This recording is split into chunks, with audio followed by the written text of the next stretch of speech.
representado en revelaciones apocalípticas por la mujer vestida de púrpura y escarlata, adornada con oro y perlas, sentada sobre una bestia escarlata llena de nombres de blasfemia.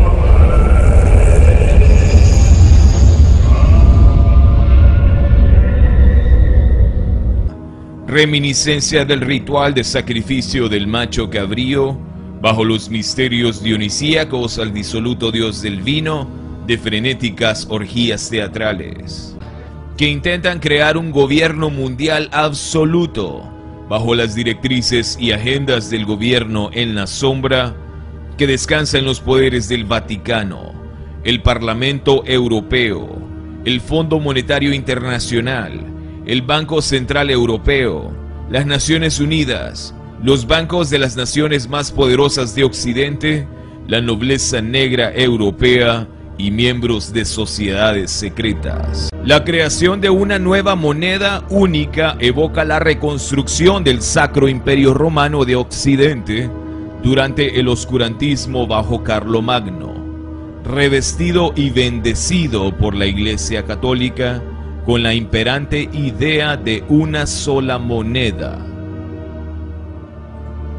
Hoy en día esta política monetaria es una realidad con el absoluto respaldo de la Santa Sede. Es manifiesto en las monedas del euro del Vaticano, fabricadas por el Estado italiano, observar grabados los rostros de Juan Pablo II y Joseph Ratzinger, actual sumo pontífice de la Iglesia Católica, nacido en Baviera, Alemania, cuna de la Orden de los Iluminados y la doctrina del nuevo orden mundial. En el mensaje de inauguración del euro, Juan Pablo II expresó un especial deseo de paz y prosperidad para los países de la Unión Europea, afirmando que este fue un paso más en la construcción de Europa. Las riquezas amasadas por el consorcio del Vaticano, fuertemente comprometido en innumerables empresas que comprende el sector inmobiliario, construcción, acero, textiles, productos químicos, etc., teniendo el segundo tesoro en oro más grande del mundo, después de Estados Unidos, obtenidos durante las conquistas y saqueos, reservas financieras concentradas en Wall Street, siendo el mayor terrateniente del mundo occidental, le permite tener control casi absoluto de toda Europa y su política monetaria a través del Banco Central Europeo. El verdadero poder de la Unión Europea gira en torno al Vaticano y Alemania, país sede del Banco Central Europeo. La Iglesia apóstata con sede en Roma, defensora de los burgueses, no solo ha acumulado una inmensa fortuna, sino que también ha sido el blasfemo instrumento ideológico que ha fornicado con las clases sociales dominantes, con una asombrosa influencia sobre las masas enajenadas para sojuzgar a los pueblos del mundo.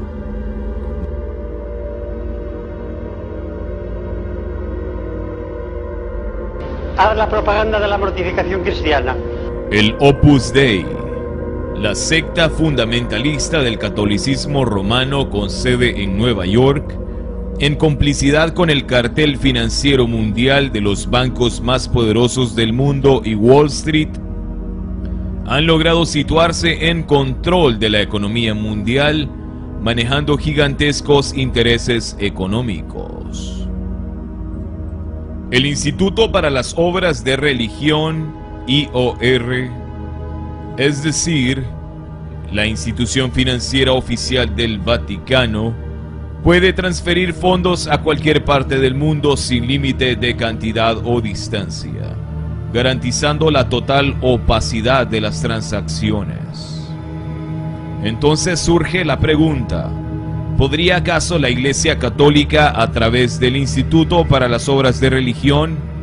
suministrar grandes cantidades de dinero mediante transferencias secretas a cuentas de bancos alemanes para fortalecer los planes de rescate de la crisis financiera que la misma Unión Europea propició? Hipótesis afirman que Berlín y las élites europeas planificaron la crisis financiera mucho antes de adoptar el euro como moneda única, conociendo de antemano que mediante el crédito fácil a las naciones menos industrializadas como Grecia, Portugal, España e Irlanda, adictas al crédito fácil, tarde o temprano rendirían su soberanía a la política monetaria del eje financiero europeo. Sabemos que el Imperio Romano ocupaba un extenso territorio y que este imperio actualmente se haya desintegrado en muchas naciones poderosas. La cultura, el espíritu y la esencia del Imperio Romano continúan existiendo. Todas estas grandes naciones de la eurozona son simplemente componentes del Imperio Romano reavivado, consolidado por el euro como moneda única, diseñado bajo precisa simbología ritual de magia negra, de cultos ancestrales babilónicos, de invocación al espíritu sumerio de nombre Marduk, poderoso ser que mantenía el equilibrio y abría las puertas de la sabiduría para el mundo político y la iniciación al mundo oculto, encontrado en el libro prohibido del Necronomicon, cuya lectura puede provocar locura y muerte. Este libro, para muchos considerado un libro de magia ritual ficticio, destaca fórmulas sumerias olvidadas que permiten contactar entidades sobrenaturales de un inmenso poder y despertarlas de su letargo para que se apoderen del mundo que una vez fue suyo.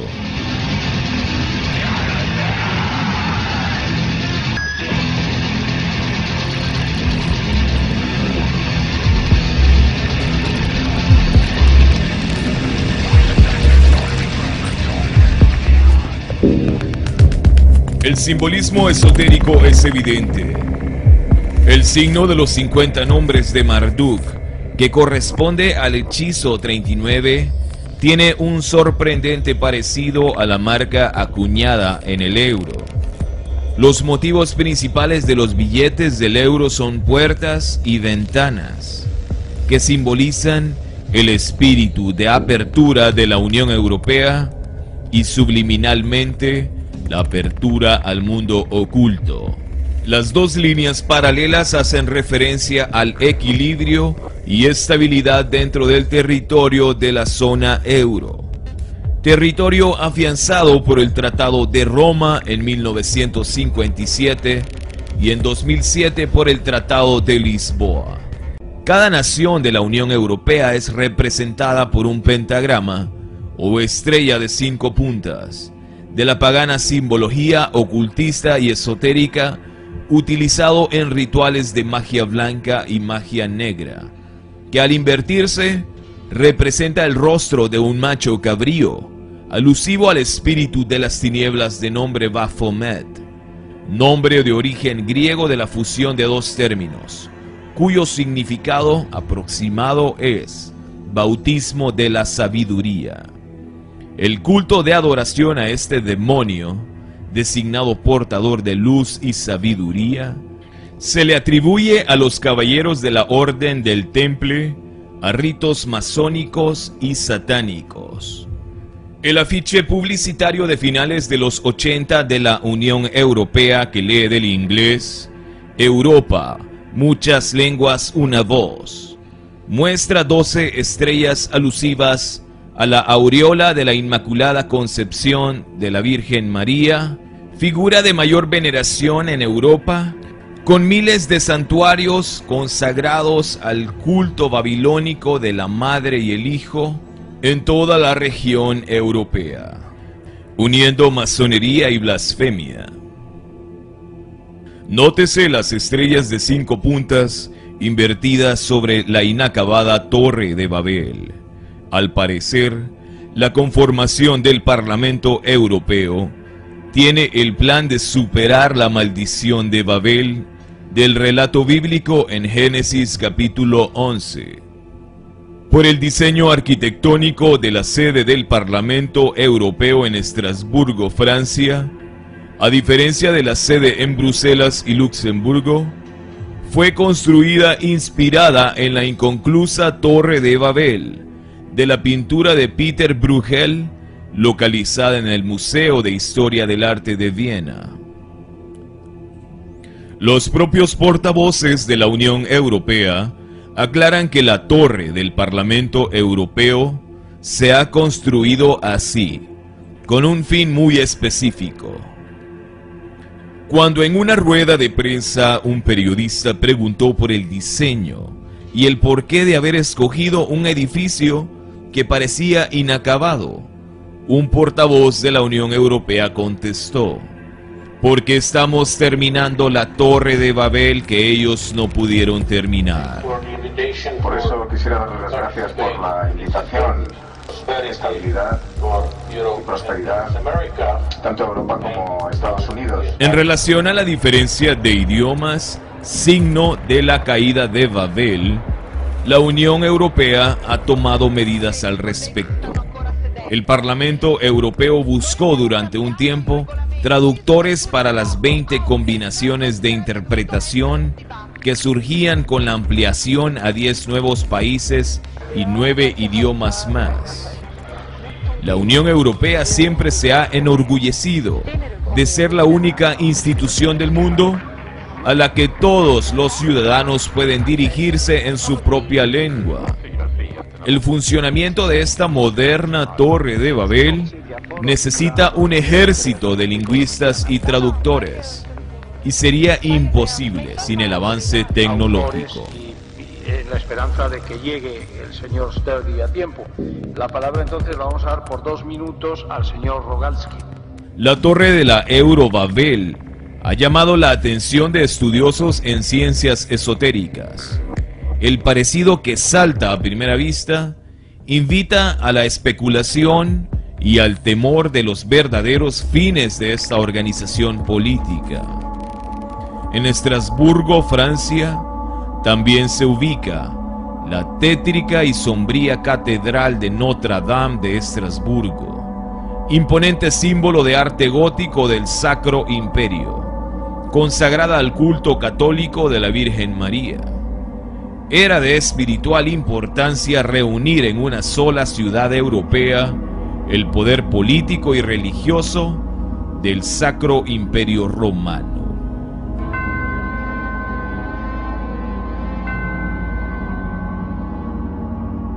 No es casualidad que en la mitología pagana, Dionisio, el dios de la embriaguez, inspirador de la locura ritual y el éxtasis, estrechamente asociado a los sátiros y faunos en rituales sexuales desenfrenados y ofrendas públicas de machos cabríos, sea un reflejo de la pervertida e intoxicada sociedad grecorromana actual en Europa, especialmente en las entrañas del Vaticano con los casos de pederastia y homosexualización.